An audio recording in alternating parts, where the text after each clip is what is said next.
Yes, he appeared, the man, the legend, the spider. Please Disney, do this series too. I never begged you for anything. So guys, how are you? I hope you're doing well. I'm the Monio, the interdimensional demon who talks the most about X-Men on YouTube, and you're on my channel. We had a very good and very revealing episode, which debunks the theory that Valerie Cooper was actually Mystique, and features the special participation of several characters from the Marvel Universe, such as Doctor Doom, Baron Zemo, Silver Samurai, Omega Red, a version old woman from Polaris, and our beloved Spider-Man, yes, the same one from the 90s series. Admit it, your heart beat faster when you saw him. What a beautiful spider. I even want Mary Jane made of water to appear too. No, I accept less than that. Another interesting thing that is talked about right at the beginning of the episode is the concept of fixed points in time, which is something that Marvel had already presented and explained in the Doctor Strange episode, in the first season of What If, that there are points in the time that cannot be changed, and that they need to happen for that universe to continue existing, is basically what explains why Doctor Strange simply didn't go back in time and save Tony Stark, and the answer is that he couldn't, because Tony needed to die like that for the universe to continue existing. In the same way, Cable explains that he tried many times, but was unable to change what happened in Genosha.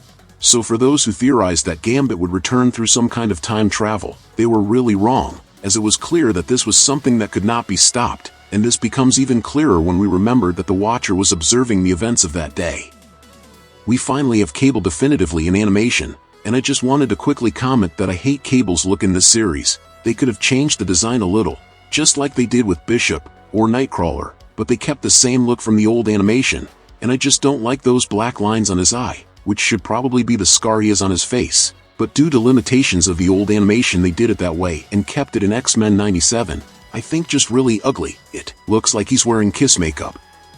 And yes, we had that scene released in the series' final trailer, with a joke about the black leather clothes, from the Fox films. Am I going to war or a circus? What'd you expect? Black leather? Usually go outside in these things.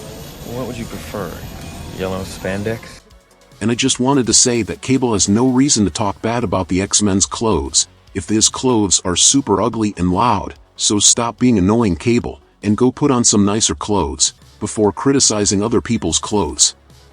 And whoever bet on the theory of Magneto returning as a villain was most likely right, since he is terribly dark, and following the rule that the villain loses 70% of his power when he becomes a hero, we had a Magneto who was very weakened by the script, to being able to level up with the team, but now, apparently we have a Magneto with plus 700% power, as he managed to create an electromagnetic pulse across the entire planet, affecting all Sentinel soldiers.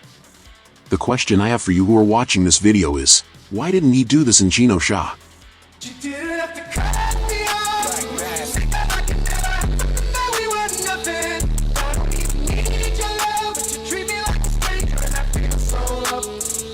We also had a scene with Roberto's mother, being pressured in front of people, who discover that her son is a mutant, and she simply can't resist social pressure and doesn't side with her son. And for me, that's when you feel all the symbolism of the name of the Bastion plan, Operation Zero Tolerance.